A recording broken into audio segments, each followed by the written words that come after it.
Indigo. Indigo बहुत समय से, अगर आप देखें, दिसंबर के पहले हफ्ते से जब वो घटना घटी और मास कैंसिलेशन हुए, लोग अपनी फ्लाइट्स मिस कर रहे थे, अपने इवेंट्स को मिस कर रहे थे, तब से इंडिगो का एक बुरा फेज शुरू हुआ। ETF price hike. आज आपकी स्क्रीन पर एक खबर और आई कि सीईओ साहब ने जो है इस्तीफा दे दिया। लेकिन अब इस प्राइस पे केस क्या बनता है? एक ज़माने में बहुत स्ट्रॉन्ग बुल मार्केट में, ये बुल फेज में था स्टॉक, सडन कोलैप्स। इस प्राइस पर आउटलुक क्या है? चलिए आप बात करते हैं नूपुर से और श्रेया से। बुल और बेयर केस, इन दोनों का व्यू रखेंगे। Shreya, bull bear? मैं तो बुल साइड हूँ वीरेंद्र जी, जैसा कि आपने कहा कि इंडिगो और नूपुर बेयर है ना? हाँ बिल्कुल। चलिए मैं तो पिछले 3 दिन से बेयर ही बन रही हूँ।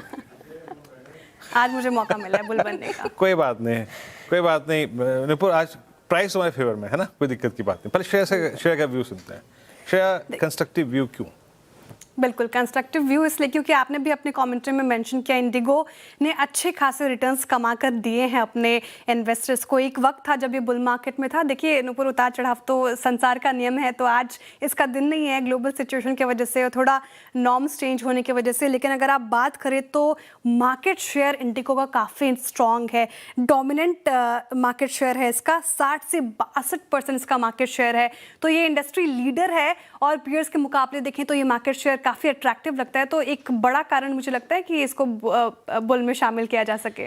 बिल्कुल, मार्केट शेयर इतना ज़्यादा है कि सबका भरोसा होता है कि हम इंडिगो से ही फ्लाई करें। लेकिन दिसंबर में जो क्राइसिस आई थी उसका नतीजा आज आपको स्क्रीन पे नज़र आ रहा है। CEO को भी इस्तीफा देना पड़ा और उस टाइम पे भी बातें हो रही थी कि क्यों ना इस्तीफा जो है वो टॉप लेवल पर ही हो। आज ये बिल्कुल यहाँ पे नज़र आ रहा है और फिर से प्रमोटर को बैक टू एक्शन आना पड़ा। तो कुछ तो संकट है, कुछ तो यहाँ पे कमज़ोरी है स्ट्रैटेजी लेवल पे, जिसकी वजह से हमने इतना बड़ा क्राइसिस देखा दिसंबर में। और शायद पहली बार ऐसा हुआ होगा कि लोगों को जो इंपॉर्टेंट इवेंट अटेंड करने थे वो शायद मिस हो गए।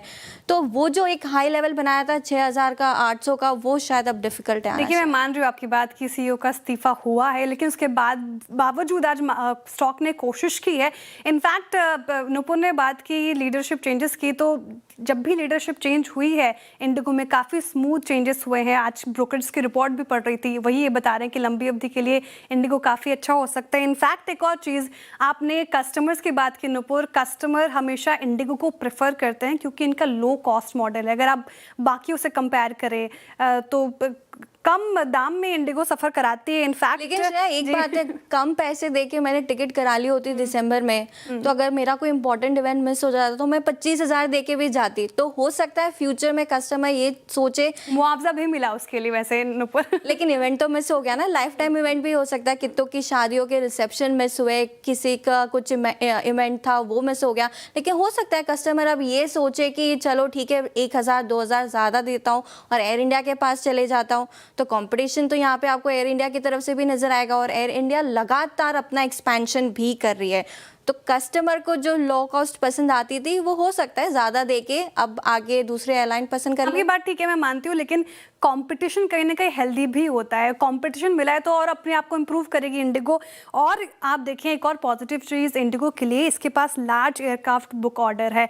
एयरबस से सबसे ज़्यादा इसको ऑर्डर बुक मिले हैं जो कि फ्यूचर में इसकी कैपेसिटी दिखाते हैं। साथ ही प्री सीट कॉस्ट अल्टीमेटली फिर जाके कम हो जाएगा नुपुर।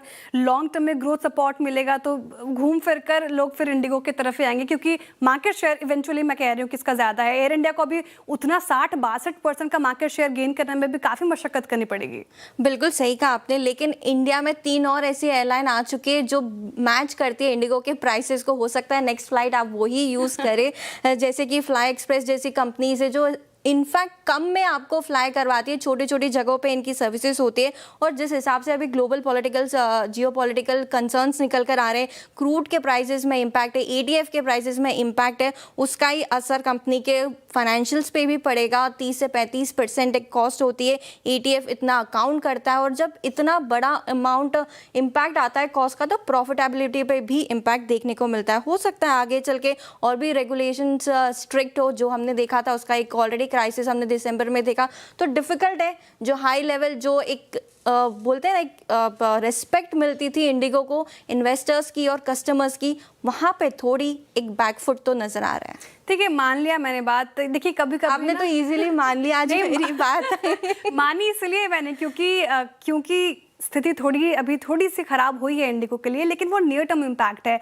आज देखिए आपने बेयर चुना क्योंकि ऑफ हाई से ये फिसला है इंडिगो, और बहुत इजी हो जाता है इंडिगो जब ऐसे सारे तर्क हो, दलील हो आपके पास नेगेटिव, तो बेयर चुनना। मैंने ऐसे भी हालात में बुल चुना है क्योंकि मैं देख रही हूँ लॉन्ग टर्म तस्वीर काफ़ी अच्छी हो सकती है इसकी, क्योंकि एविएशन सेक्टर ही अगर आप देखिए तो बूस्ट में है, लगातार संख्या बढ़ रही है कस्टमर्स की, फ्लाइट नंबर्स बढ़ रहे हैं। इनफैक्ट मैं अपनी पर्सनल एक्सपीरियंस बताऊं तो मुझे 15 मार्च को ट्रैवल करना है वडोदरा, और मैंने जो ऑप्शंस देखे उसमें एयर इंडिया कहीं नहीं दिख रहा था मुझे, सिर्फ और सिर्फ इंटरग्लोब एविएशन इंडिगो के फ्लाइट्स दिख रहे थे, जो संख्या ज़्यादा है।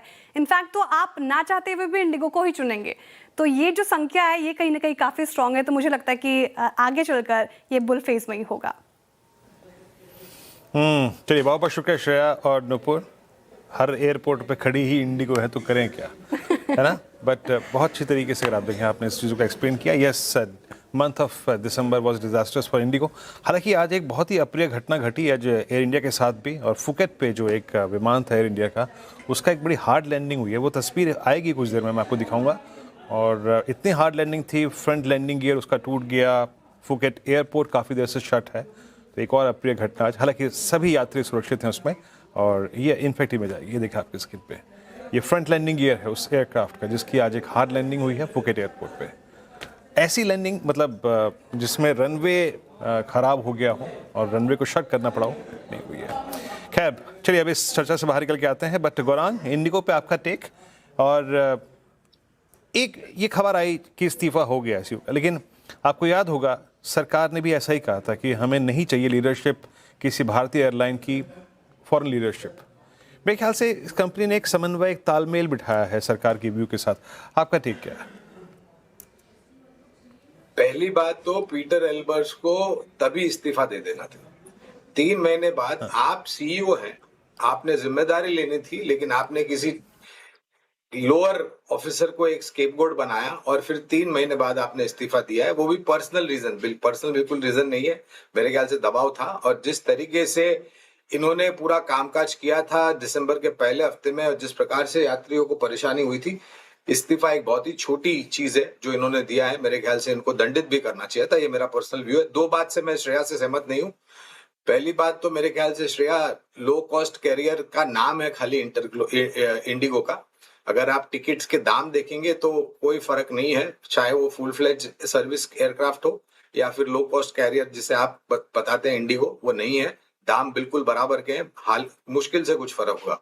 और दूसरी राय है श्रेया को कि अगर आप बड़ौदा जा रहे हैं तो बंबई से वंदे भारत भी जाती है, लुफ्त लीजिए भारतीय रेल का और आनंद लीजिए ट्रेन की मुसाफरी का।